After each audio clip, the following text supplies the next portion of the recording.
দাদাকে টাকাটা বলে দিই। ঠিক আছে, টাকা দিতে হবে। আমার লোগোটাকে দেখো। আরে না গো, আজকে আমাকে দিয়েছে সব দিকে বুঝতে পারিনি। এটা 23 পাতা আইটেম আছে। বল। যাই না কি আছে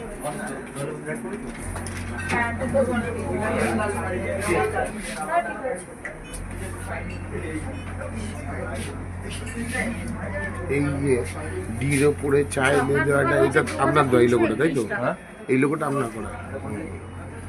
হ্যাঁ আপনার পরে কেন বিরিয়ানি ওকে আমরা তো বেসিক্যালি চারটে একই ব্রাঞ্চ ভাবতাম একটু আমাদের একটু ক্লিয়ার করে একটু মানুষ ভুল করে ফেলে ডি বাপি বিরিয়ানি আর ডি বাপি বিরিয়ানি ক্যাটারার আমার ছেলেটা আছে D Bapi and biryani caterer আমাদের তো ঠিক আছে। আমার এটা ইচ্ছা আছে অনির্বাণ নামে মানুষ যাতে জনপ্রিয়তা এতটাই লাভ করুক, মানুষ যাতে চোখ বন্ধ করে একটাই বিরিয়ানির জগতে একটাই নাম উঠবে অনির্বাণ, ব্যাস এটাই আমার শেষ ইচ্ছা।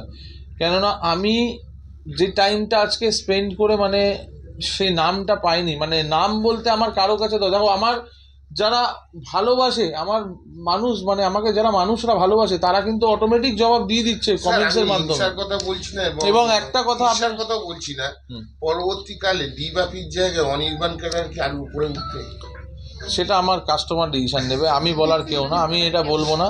এবং আমি সত্যি কথা বলতে দেখো আমি রেশারেশি পছন্দ করি না, তারা তাদের মতন ব্যবসা করুক এবং আমি আমার মতন। কিন্তু আমি একটাই কথা বলবো যে বিরিয়ানির জগতে এবার যদি কোনো বিরিয়ানির নাম ওঠে দ্যাট ইজ অনির্বাণ উঠবে, এটাই আমি বলবো। এর থেকে বেশি আমি কন্ট্রোভার্সি রাখতে চাই না। এবং আমি দীর্ঘ বিশ্বাস আছে আমাকে যারা ভালোবাসেন, যারা আমার পাশে থেকেছেন তারা আমার পাশেই থাকবেন, সেটা আমি কমেন্টসের মাধ্যমেই দেখতেই পারছেন, কমেন্টসে বলছে। আর সত্যিটা সত্যিই হয়, আর আর্টিফিশিয়ালটা আর্টিফিশিয়ালই হয়। যারা আর্টিফিশিয়াল করে অনেকের হয়তো এটা ভাবনা হতে পারে যে মা বাবা সত্যি বলছে, হয়তো ছেলেটা মিথ্যা বলছে। আমাদের সমাজে এটাই হচ্ছে, মানে সিনিয়র সিটিজেনরা এটাই সবসময় প্লাস পয়েন্ট থাকে, ভেবে নেয় যে আমরা সিনিয়র সিটিজেন বলে আমাদের সিম্প্যাথিটা বেশি, কিন্তু সেটা কিন্তু আদৌ না। এরকম পশ্চিমবাংলায় প্রচুর বাড়িতে এরকম ছেলেমেয়েরা আছে যারা হয়তো আমি যেটা বলে ফেলছি হয়তো তারা বলতে পারছে না। আমার মা বাবার প্রতি আজও আমার শ্রদ্ধা রয়েছে, কিন্তু আমার সাথে যেই কাজটা তারা করেছে, কিংবা আমার ভাই আজকে বিলাসিতাভাবে জীবন কাটিয়েছে, কিন্তু আমি আজ পর্যন্ত সেটা নিয়ে আজ পর্যন্ত প্রতিবাদ করিনি। একটা রেকর্ডিং ওরা দেখাচ্ছে যে আমি তাদের থেকে পয়সার দাবি করছি। দেখো পয়সার দাবি মানুষ মা বাবার থেকেই করে, তাই না? আমি তো চুরি ডাকাতি করছি না, আমি তো চেয়ে চিনতেও নিচ্ছি না। আমি পয়সার দাবিটা কি করেছি তারা কিন্তু রেকর্ডিং দেখাচ্ছে, কিন্তু রেকর্ডিংটা হাফ কেটে দেখাচ্ছে, পুরো কনভারসেশন নেই কিছু, মাঝখান থেকে আমারই শুধু আমার ভিডিওটাই, মানে শুধু আমারই ভয়েসটা তারা শো অফ করছে যে আমি আমাকে এত লাখ টাকা তোমাকে দিতেই হবে, আমার নামে ফিক্স করতে হবে।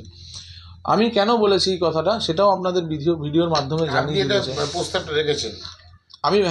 আমি রেখেছি। আপনার প্রাপ্যটা আমি বুঝে নিতে চাইছেন নাকি? না না না না, আমি কোনো প্রাপ্য বুঝতে চাইনি। আজকে আমি দীর্ঘদিন সিকিউরিটি গার্ডের কাজ করেছি, আমি গাড়ি চালিয়েছি, মোবাইলের ব্যবসা করেছি, বাবার দোকানে খেটেছি, কর্ম করেছি, সব কিছু করেছি, কিন্তু বাবা মার কাছে আজ পর্যন্ত কোনোদিনও দাবি করিনি কোনো জিনিস।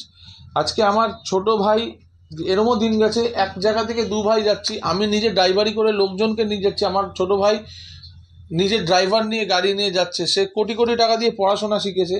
আমার একটাই দাবি ছিল আমার মা বাবার কাছে যে মা ওকে একটু কষ্ট করতে দাও, ওকে একটু মানে কাজ করতে দাও, একটা চাকরি করুক, ব্যবসা তো ওর থাকবেই।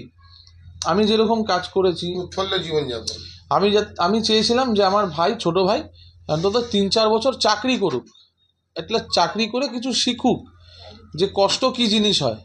তো ব্যবসা তো চলে যাচ্ছে না, ব্যবসা তো এখনই বাবা সবাইকে ভাগ করে দিচ্ছে না, বাবার ব্যবসা বাবাই রাখছে, তখন তুমি ওকে তারপরে তুমি ওকে ব্যবসায় বসাও।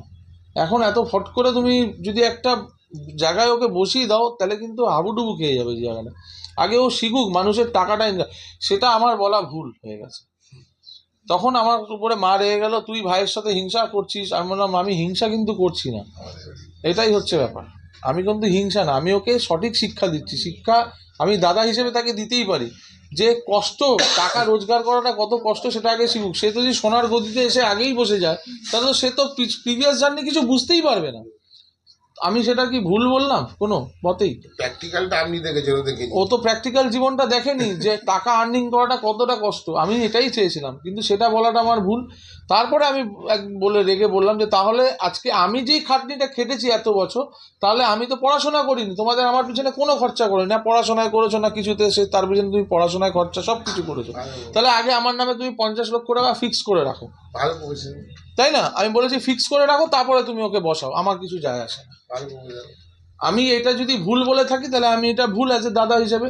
আমি প্রত্যেককে একই কথা বলবো, অধিকার সমান থাকুক। আমি তাও অধিকার চাই না, আমি বলেছি সে আগে কর্মজীবনে আগে কষ্ট করুক, 3-4 বছর কষ্ট করুক, কাজ করুক, বুঝুক টাকা রোজগার করা কতটা কষ্ট, তারপরে সে আসুক আমাদের লাইনে। আমি তো একবারে এসে বাবার গদিতে রাজার আসনে বসিনি। এত বড় সাম্রাজ্য তো একদিনে তৈরি হয়নি, তিলে তিলে তৈরি হয়েছে। আজকে 2006-এর ব্যবসা 2019 অব্দি দেয়ার ইজ নো প্রোগ্রেস। 2019 থেকে 2025-এ 500x প্রোগ্রেস, 500x। তো এটা একদিনে হয়নি, এটার জন্য কর্ম করতেছি, খেটেছি, কষ্ট করেছি, সেই জায়গাটাও আগে করুক, তারপরে আমি অ্যাকসেপ্টেবল করবো যে না ঠিক আছে আমার ভাই। সে আজকে 10 লক্ষ টাকার বলছে, মুখে 10 লক্ষ টাকার বাইক পেয়ে যাচ্ছে, 1 কোটি টাকা দিয়ে মার্সিডিজ চাইছে, পেয়ে যাচ্ছে, তাহলে সে আর সেই জিনিসটা তো সে তো বুঝলোই না আসল কষ্টটা কি। তাহলে এটা আমার বলা কোথায় ভুল হলো বলুন? আচ্ছা, বলবো সামনে তো নতুন বছর, তো নতুন বছরে অনির্বাণ বিরিয়ানি হাউস কি নতুন কিছু কি দর্শকদের জন্য চমক কিছু মেনু কি আসবে? দেখো, অনির্বাণ সবসময় নতুনভাবে কিছু শুরু করার চেষ্টা করে, আর আগামী দিনও করবে। এবং কাস্টমারদের জন্য আগে আমার যেসব মেনু ছিল তার মধ্যে আরও কিছু অ্যাড করেছি, দ্যাট ইজ কন্টিনেন্টাল, যেটা লোকে পার্ক স্ট্রিটে খেতে যেত, চিকেন আলা কি ট্রিঙ্কাসের মতন জায়গায়, ট্রিঙ্কাস মোক্যাম্বো, সেটা সোদপুরে পাবে। কিছু কিছু কন্টিনেন্টাল ডিশ যেটা মানুষ যেত পার্ক স্ট্রিটে খেতে, সেটা আমার সোদপুরে পাবে। এবং 250 অ্যাভব আইটেমস আমি করেছি, যাতে মানুষকে কোথাও দৌড়াতে না হয়, মানুষ আমাদের কাছে আসবে খেতে, আর এক ছাদের তলায় সব খাবার পাবে, ইন্ডিয়ান, চাইনিজ, তন্দুর, বাঙালিয়ানা, কন্টিনেন্টাল, মোমোস থেকে শুরু করে সব একটা এক্সট্রা পাওনা। আর বিরিয়ানি তো আমাদের পেটেন্ট আইটেম, সেটা তো থাকছেই। বিরিয়ানির জগতে আমি একটাই কথা বলে গেলাম। আমাকে একটা কথা বলছিলেন ভাই, আপনার মোটামুটি টোটাল কটা আইটেম আছে? 250 বলছিলেন নাকি? 250 অ্যাভব আছে, 250-র বেশি হবে। আমি আপনাকে যদি খাতা বলেন আমি দেখাতে পারি। দাদা একটু বলুন তো মেনুটা দিতে, এই যে এখানে